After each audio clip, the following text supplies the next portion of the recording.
Perdón, el segundo no lo empecé. Gracias, gracias por hacerme acordar. El primero sí, ya se está recopilando, pero me había olvidado que el segundo tengo que hacer y no es automático. Gran problema ese. El Google graba por defecto, eso es verdad. El Meet creo que graba por defecto.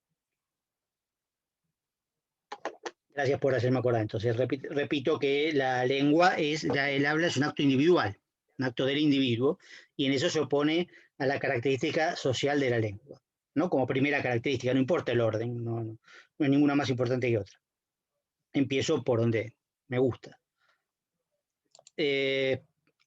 La segunda característica, entonces sí, es el hecho de que la lengua esté en la mente colectiva, ¿sí? Y en la mente individual también en cierto aspecto. Pero esto tiene una serie de consecuencias, porque todo lo que pertenezca a la lengua va a ser algo puramente psíquico. La lengua no se puede ver, no se puede percibir, porque está dentro de la mente. No sabemos bien qué es la mente, en realidad, pero tenemos una cierta idea de lo que puede ser. Tradicionalmente la mente es la función del cerebro, pero no es tan fácil. En todo caso, no está tampoco en el cerebro en el sentido de que se pueda ver ahí. Por supuesto, hay un área del cerebro dedicada al lenguaje, eso de ya. Pero acá estamos hablando de otra cosa mucho más abstracta. La cuestión es que la lengua es puramente psíquica, puramente mental, y por lo tanto no es concreta, aunque Saussure dice que no es una abstracción, pero bueno, esto va a ser producto después de un interesante debate con Bakhtin, si es abstracta o no la lengua. Acá el tema es sobre todo que la lengua no está hecha de ninguna materia ni sustancia, porque es puramente mental. Esto es una innovación muy grande y una cuestión que hay que tratar de entender con cuidado, porque tiene una serie de consecuencias muy importantes. Por contraposición, justamente, va yendo a la otra parte, la otra columna, que es el habla sí es material, sí tiene un aspecto físico, porque es sonido. El sonido queda del lado del habla. Esto que estamos haciendo, que es hablando, y yo les hablo, ustedes oyen, y después ustedes me hablan a mí cuando me hacen una pregunta, y yo contesto, este hablar, ¿sí? Evidentemente son sonidos. Aunque acá esté mediado por la tecnología. Justamente lo que se graba, ahora menos mal que me hicieron acordar, lo que se graba son sonidos, es algo material, ¿sí? También se puede borrar, pero se puede borrar porque existe materialmente, ¿sí? El habla también, aparte de ser sonido, bueno, de Saussure le encaja otras características al habla, que es, por ejemplo, la de ser, aparte de un fenómeno físico, que, repito, el sonido es un fenómeno físico, necesita, en principio, el aire, ¿no? No hay sonido sin aire, en el caso de la forma de hablar común, digamos, frente a frente o en sociedad. En este caso, repito, está mediado por la tecnología, que también, por supuesto, implica medios físicos. Específicamente tecnológico, electrónico, lo que sea. Pero el habla además tiene un aspecto fisiológico que es el hecho de que hay órganos del cuerpo involucrados en el proceso de hablar, también en el proceso de oír. En principio, bueno, desde el que el aire sale por los pulmones y bueno, atraviesa la laringe, las cuerdas vocales, que son específicamente para hablar, por eso se llaman cuerdas vocales, y después la lengua, la boca, ¿no? Son todos órganos que por supuesto sirven también para otras cosas, pero son imprescindibles para hablar. Si falta uno de esos órganos no se puede hablar, ¿sí? Si uno no tiene cuerda vocal no puede hablar. Si no tiene lengua, por ejemplo, o tiene algún problema en el paladar, etcétera, evidentemente no va a poder hablar o va a hablar mal, ¿no? Si no tiene dientes, por ejemplo, para apoyar la lengua en algunas consonantes, seguramente va a hablar mal también, ¿sí? Pero eso no afecta a la lengua. La lengua sigue existiendo tal cual, en cambio afecta el habla, que es un hecho individual de cada uno de nosotros, ¿no? En la audición pasa lo mismo, en la audición tenemos la oreja, bueno, etcétera, ¿no? Si uno es sordo, yo, como en mi caso, que yo soy hipoacúsico y tengo este, audífono, ¿no? Para poder escuchar bien. Bueno, en ese caso, bueno, individualmente tengo limitaciones, pero la lengua no, la tengo incorporada en la mente porque es puramente mental. En cambio, el habla tiene ese aspecto fisiológico que se suma a lo individual que veníamos arrastrando de antes. ¿Sí? Depende del organismo de cada uno, como decía recién. Pero eso no afecta a la lengua, es un problema del habla. El habla también tiene un aspecto psicológico, no psíquico, psicológico, la diferencia no tiene mucha importancia, pero psicológico individual, que era un poco lo que decía antes respecto de la voluntad de hablar, por ejemplo, o de oír, que es algo psicológico, ¿no? Yo para hablar, en principio, pongo en juego mi voluntad, ¿sí? Si no me obligan, es difícil obligar a alguien a hablar, se puede, por supuesto, obligar a alguien a hablar en circunstancias más vale trágicas o dramáticas, pero en general hay una voluntad de hablar. Yo quiero hablar y hablo. Eso es algo psicológico. No quiero hablar y no hablo. Puedo tener incluso problemas psicológicos, ¿no? Como la afasia, que no me permiten hablar, por ejemplo. Hay varios tipos de afasia, pero bueno, algunos específicos que no permiten hablar. En ese caso es un problema individual, psicológico individual, ¿no? Venimos arrastrando ese tema. La lengua no, sigue siendo colectiva, sigue existiendo tal cual, mientras haya alguien que la pueda utilizar. E incluso fíjense que hasta existen lenguas muertas, ¿no? Se las llama así de manera bastante desafortunada a lenguas que se hablaron alguna vez, pero que en realidad ya no se usan para hablar cotidianamente. No hay sociedades que la utilicen, ¿no? Como el latín o el griego antiguo o el sánscrito. Bueno, son idiomas que se estudian en realidad y se pueden utilizar perfectamente, pero no hay una sociedad que los hable y sin embargo siguen existiendo. Sin embargo, siguen existiendo. Porque, bueno, han sido conservados en la historia, ¿no? Hay muchísimas lenguas que se pierden. Todos los días se pierde una lengua porque muere el último individuo que la hablaba, eso es cierto, ¿sí? Pero, y nadie la pudo conservar, no se conservó esa lengua de ninguna manera. Eso pasa todos los días, porque hay culturas que no tienen contacto entre sí ni con otras culturas, qué sé yo, en el Amazonas hay miles de pueblos que hablan miles de lenguas, pero por ahí son 20, digamos, y va a llegar un momento que desaparecen, ¿sí? Los 20 se mueren todos, no quedan herederos, nada. Entonces la lengua se pierde, eso pasa siempre.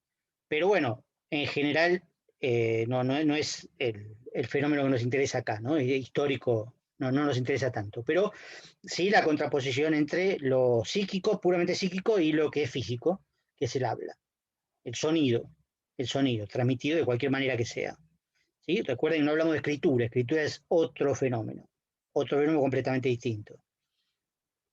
Más o menos relacionado con el habla, o con la lengua, según Saussure, sí puede ser, pero no nos interesa ahora. Ahora particularmente no nos interesa. No tiene nada que ver directamente. Otra característica de la lengua sería la tercera, ¿no? Que venimos arrastrando. La lengua es, como un poco dije antes, ¿no? Es estable a largo plazo, ¿no? Es invariable, o como dice Saussure, inmutable. Pero a largo plazo, digamos, tomando un plazo muy largo, va a cambiar. Pero lo que nos interesa ahora es acentuar el hecho de que en realidad la lengua es muy estable, muy invariable y muy inmutable en plazos cortos que implican muchas generaciones. Por eso decía, no vamos a ver cambiar la lengua en sentido estricto. Mientras que, por otro lado, el habla, del otro lado, de la otra columna, si es que lo están haciendo, es al revés. El habla es inestable, variable, ¿sí? Va cambiando con mayor rapidez. ¿Sí? Por ahí pueden llegar a entender, quizás a alguno se le ocurrió el tema de que, bueno, pues se pueden inventar palabras, ¿no? Se puede cambiar algo de la lengua, sí, sin duda, se cambia por el habla. ¿Sí? Por ahí hay palabras nuevas que se pueden utilizar y a lo mejor se incorporan a lo largo del tiempo, de mucho tiempo, se incorporan a la lengua, pero en realidad entran por el habla. Los cambios rápidos se realizan en el habla. Cuando pasa mucho tiempo, quizás se van incorporando a la lengua. Cuando pasa mucho más tiempo, hay tantos cambios que la lengua se transforma en otra, que no sabemos en nuestro caso cuál va a ser o cuándo va a suceder eso. Podemos pensar que hay cambios quizás previsibles, quizás alguna vez no vamos a pronunciar las S al final porque vieron que tienden a caer, ¿no? La mayoría de las personas no pronuncian las S al final, o la D de bondad o de ciudad, nadie pronuncia así, todos pronunciamos ciudad, bondad, ¿eh? Una A larga, ¿sí? Esa D probablemente alguna vez desaparezca, pero no, bueno, no se puede prever, no sabemos. Y eso no es la lengua, es una partecita chiquitita de la lengua. Como vamos a ver, la lengua es en realidad algo sumamente complejo, que no son palabras sueltas, sino otra cosa mucho más difícil de captar. Y recuerden que está en la mente, recuerden que es común a todos, bueno, y eso hace también la dificultad de que cambie. La necesitamos para comunicarnos en principio, ¿sí? Quién sabe si está hecha para eso, pero la cuestión es que la usamos para comunicarnos. Piensen que si estuviera cambiando todo el tiempo la lengua, sería imposible comunicarse, porque algunos estarían en una etapa, otros estarían en otra, y no se puede estar aprendiendo una lengua todos los días.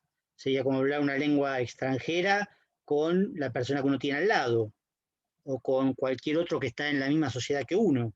Y en realidad, como decía, todos más o menos hablamos la misma lengua, con diferencias, pero esas diferencias son propias del habla, no de la lengua.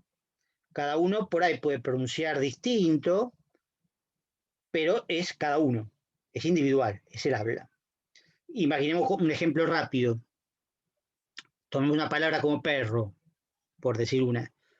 Perro. Si todos la pronunciáramos, no lo vamos a hacer porque no tiene sentido, pero si todos pronunciamos la palabra perro, vamos a ver que hay distintas formas de pronunciarla. A veces la R se pronuncia más fuerte, menos fuerte, a veces un poquito angosa. Hay mucha gente que tiene dificultades para pronunciar la R. Además, cada uno tiene un tono de voz distinto, un timbre de voz, perdón, un timbre de voz distinto, ¿sí? Y sin embargo, es la misma palabra, sigue siendo la misma palabra, pese a esas diferencias individuales que pueden quedar grabadas, ¿sí? Podemos grabar todo la palabra perro, después escucharla y vemos que todas son distintas, pero sigue siendo la misma palabra perro. ¿Por qué es la misma palabra? Porque hay algo que permanece estable, hay algo que permanece siempre igual, y eso es lo que pertenece a la lengua. Las diferencias pertenecen al habla, lo que es constante pertenece a la lengua, y es lo que permite que reconozcamos la palabra perro cuando alguien la pronuncia. Ahora vamos a ver cuál es el procedimiento ese, que es la dificultad mayor probablemente, que pertenece ya a la definición de signo, pero todavía no llegamos hasta ahí. Ahora quedamos en la tercera característica, la lengua como estable, mucho más estable, y el habla como inestable, como variable, ¿sí? Que esa variación no impide generalmente entenderse. A veces sí, puede ser una variación muy grande, en la cual, por ejemplo, a lo mejor entre los jóvenes y los viejos se arma una especie de conflicto porque hay una forma de hablar que es muy distinta. Eso puede pasar, ¿sí? Pero sigue siendo la misma lengua, sigue siendo castellano todavía. Lo que pasa es que ahí están los extremos, como decíamos antes, que, bueno, por ahí una cuestión de vocabulario, una cuestión a veces quizá gramatical, pero más que nada una cuestión de vocabulario, ¿no? Se hacen diferencias y entonces el entendimiento se hace más dificultoso. Pero es un caso particular y son casos individuales, ¿sí? Sigue siendo la misma lengua. Eso, digamos, que tiene que quedar claro. La lengua solo cambia a muy largo plazo. Y por último, algo que es fundamental.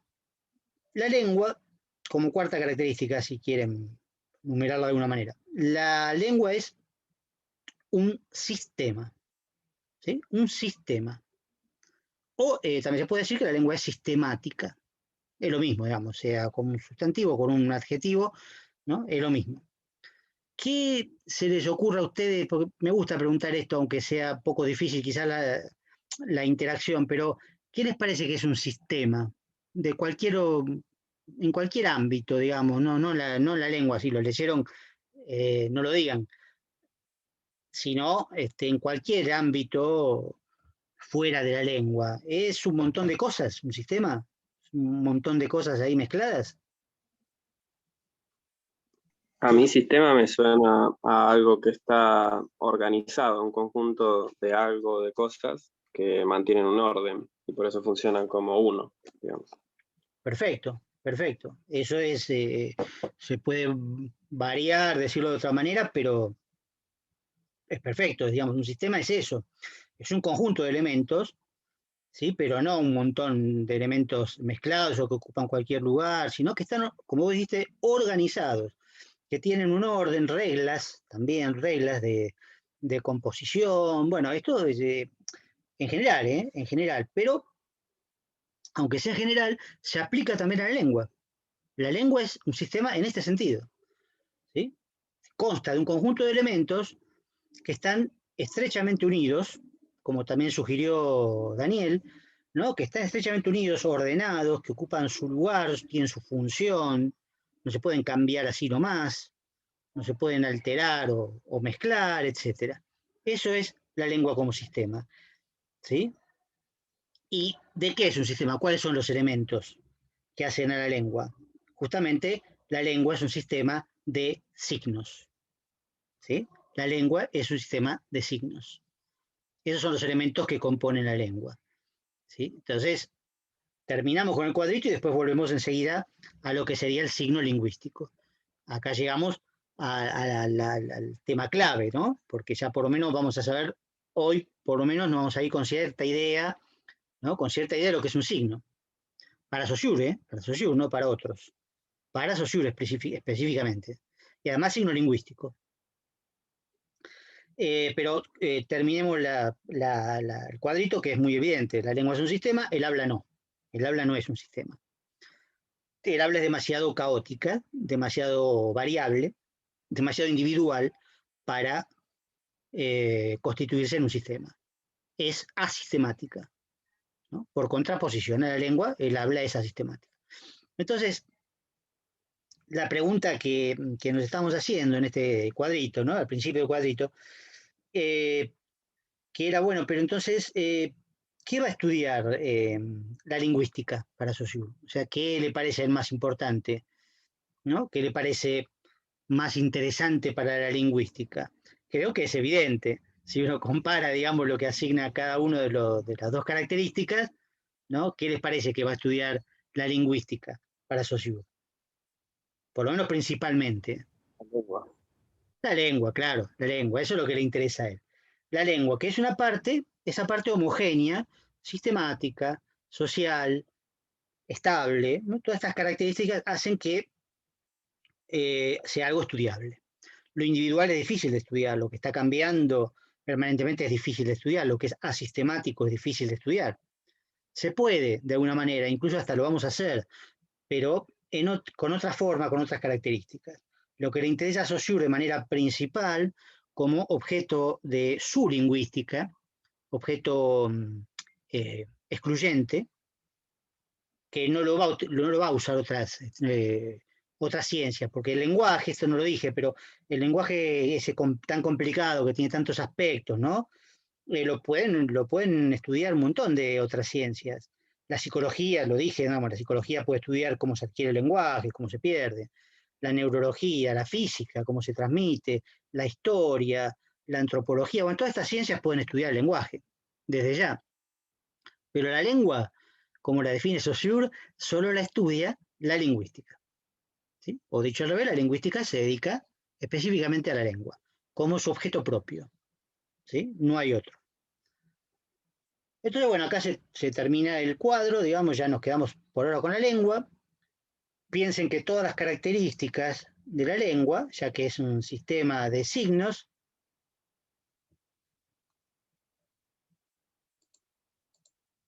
perdón, pensé que se me había cortado, casi me da un infarto. No, estaba grabando. Como la lengua es un sistema de signos, es decir, los signos están dentro de la lengua, o la lengua contiene signos, se podría decir, bueno, todas las características que vimos recién de la lengua se trasladan al signo. Eso es bueno, o sea que el signo también es todas esas cosas. Si querías preguntar algo, Daniel, perdón. Daniel, ¿querías preguntar algo? Ah, perdón, me pareció. No, no. No hay problema. Entonces, bueno, ¿cómo está compuesto el signo para Saussure? ¿Sí? Con todas estas características, repito, que automáticamente van de la lengua al signo. Pero tenemos que ver cómo está compuesto. Para Saussure el signo es una entidad de dos caras, de dos partes, ¿no? Estrechamente unidas, que no se pueden separar. Se separan solo para definirlas porque son distintas, pero están unidas, ¿no? Él lo dibuja, lo pueden ver en el apunte, con una especie de huevo, digamos, separado por una raya, pero en realidad es bueno la comparación con, por ejemplo, una moneda, ¿no? Una moneda tiene dos caras también, pero no se puede separar, que si uno la separara, que ya de por sí es difícil, pero se puede hacer, ¿no? Con una máquina se podría separar la moneda, cortarla por la mitad, ¿no? Así transversalmente, ya dejaría de existir, porque no valdría nada ninguna de las dos partes. Y mejor todavía una hoja de papel, con un lado y el otro, ¿no? Con un dorso, con un frente y un dorso, ¿no? También lo mismo. Mucho más difícil todavía cortar por la mitad, que también se podría, pero bueno, es más claro todavía que tiene un frente y un dorso que están pegados y si está uno está el otro. O sea que no, ninguno de los dos es separable del otro. Bueno, eso es un signo, digamos, como forma, ¿no? Integrado por esas dos partes. ¿Cuáles son estas dos partes? Bueno, una parte es lo que Saussure empieza llamando concepto. ¿Qué es un concepto? El concepto es como una porción de pensamiento, como una idea, ¿no? Como algo que es pensable con ciertas características. Supongamos el ejemplo que usamos recién, perro, ¿no? Supongamos que es un signo, perro. En realidad es una palabra, pero no importa, por ahora lo puedo pensar como un signo. ¿Cuál es el concepto de perro? No es un concepto individual, no es lo que cada uno se imagina que es un perro, sino lo que todos los hablantes de castellano sabemos más o menos que es un perro, sin necesidad incluso de decirla, de decir qué es. No es el objeto perro, ¿eh? No es la realidad que siempre es concreta y está fuera del signo. No. El concepto no es un objeto, no es una realidad. ¿Sí? Es algo abstracto que está en la mente. Recuerden eso, que psíquica, como la lengua psíquica, el concepto también es psíquico. Entonces podríamos decir, bueno, ¿qué es un perro como concepto? Y bueno, es un animal, ¿no? Es un animal. Es un animal perteneciente a una familia, que son los cánidos, digamos, una familia. Es vertebrado, es cuadrúpedo, ¿no? Podríamos agregar alguna otra cosa, es, qué sé yo, es doméstico, bueno, por ahí. Una serie de características. Buenas noches, profesor. ¿Me Y escucha o buenas, no? ¿qué tal? ¿Qué tal? Desde el concepto le pregunto, ¿no viene prefijado por un prejuicio previo nuestro en esto de Bien, formar la lingüística? está totalmente prefijado, sí, pero no por un prejuicio, está prefijado por la lengua que hablamos. Lo que dice El concepto del prefijado, claro, el concepto está prefijado, disculpe, eso está muy buena palabra, pero no por un prejuicio en este caso, sino por la lengua. La lengua establece que es un perro, antes de que nosotros podamos incluso usar y aprender esa palabra, ese signo. ¿Sí? Justamente Saussure dice, decimos perro porque antes dijeron perro, y después nosotros seguirán diciendo perro. ¿Sí? Con esas características, que a lo cual le sumaría, porque esto es importante después para entender algunas cosas que son un poquito difíciles, que si yo digo perro, ¿qué pasa? Hay una parte del concepto que indica masculino, género masculino, por lo tanto, perro sería macho. Y hay también otra cosa, que es el singular. En castellano el singular está marcado por la ausencia de la S. Pues fíjense que yo digo perras, ¿sí? Perras, ahí varía el concepto un poquito porque va a ser justamente hembra y plural con la S, que significa plural. ¿Sí? Ahí tiene una idea un poquito más profunda de lo que es un signo. ¿Sí? no es el signo perro, sino per, la raíz, la O, que significa masculino, y la ausencia de S, que significa singular. Y en el caso de perlas, tienen la misma raíz, donde tienen todas esas características, ¿no? De animal, vertebrado, bueno, todas esas características que tiene un perro, ¿sí? Pero en este caso es femenino, o sea, hembra, y plural, que en castellano plural significa más de uno, ¿no? Nosotros tenemos solamente dos números, singular y plural. Hay idiomas que tienen dual, trial, cuatrial, etcétera. Entonces tienen distintos números. El griego, por ejemplo, el griego tiene dual, pero cuando yo digo mis ojos, lo digo en dual, no en plural, ¿sí? Pero bueno, nosotros no tenemos dual. Hay, repito, idiomas que tienen trial también para tres cosas, o cuatrial, para cuatro, no importa. Para nosotros tenemos singular, que es una sola, y plural, que es más de una. Entonces, la S marca plural. A veces la ES también si termina en consonante, ya lo saben eso, no hace falta entrar en detalles. Pero si yo digo sillón, sillones, de ahí el plural está marcado por la ES, las dos, las dos letras, ¿no? Los dos fonemas en este caso. Pero sí, muy bien lo que dijo el compañero, el significado está prefijado, no depende de nosotros. Si yo quisiera decir que el concepto de perro es invertebrado, bueno, obviamente es incorrecto. Se me puede ocurrir decirlo, pero y no modifico nada, porque está mal directamente. Si digo que es bípedo, y no, no es bípedo, digamos, el concepto es fijo, prefijado, fijo, ¿sí? Está en la lengua. Entonces, lo uso si conozco el concepto, si no lo conozco, no lo puedo usar. Nada más que eso. Pero el problema mío, no de la lengua. En el caso en que cuando existen diccionarios, por ejemplo, ¿no? Cuando existen diccionarios de las lenguas, como en el caso de castellano, que hay diccionarios, incluso hay diccionario oficial, ¿no? Que es el de la Real Academia, pero otros idiomas, otras lenguas no tienen Real Academia, pero tienen diccionarios. Bueno, el diccionario nos puede llegar a mostrar los conceptos, ¿no? Lo que vemos como definición, ¿no?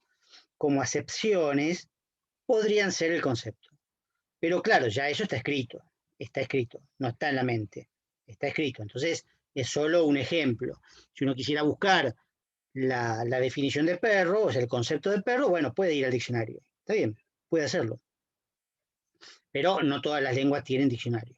Y además, el concepto no es lo que está escrito ahí, porque lo que está escrito obviamente es algo material, es escritura, no tiene nada que ver con la lengua, pero nos puede servir para entenderlo de manera un poquito menos abstracta, ya que es algo, lo conceptual justamente es algo mental, algo que es una idea nada más. Bueno, obviamente en el caso del perro es fácil, pero si después nos planteamos conceptos como amor o democracia, o incluso pero o qué, ¿no? Esos ya son conceptos un poco más quizás complejos y algunos de ellos incluso debatibles, digamos, o discutibles, ¿no? ¿Qué es el amor? ¿Qué es la democracia? Bueno, sin embargo, la idea es que los conceptos están fijos, son fijados por la lengua y los usamos después cuando hablamos según lo que dice la lengua. Los usamos bien o los usamos mal, pero es un problema nuestro, no de la lengua. En la lengua ya existen y no se pueden modificar. Eso por un lado, concepto como idea, como pedazo de pensamiento, ¿no? Con algunas características más o menos determinables.